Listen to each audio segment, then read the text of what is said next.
In this video, we will examine a worked example demonstrating how to find the minimum value in an array.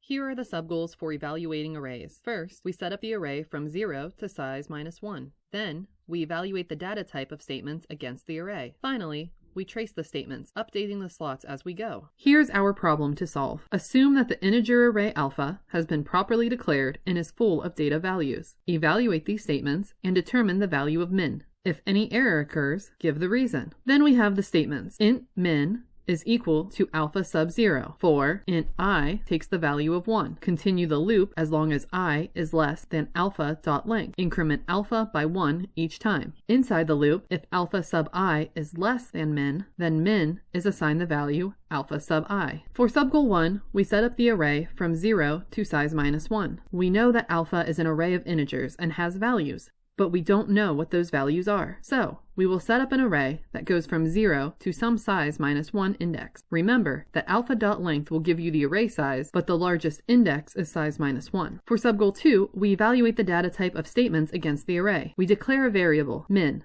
which is an integer, and is assigned the value at position 0 in array alpha. Alpha stores integers, and 0 is a valid index. You can assign an integer to an integer, so this statement is valid. The for loop has index I go from size to size -1, less than length, by increments of 1. Those are all legal indices. Then, the value at alpha sub I is compared to min. If the value at alpha sub I is less than min, then alpha sub I is copied into min.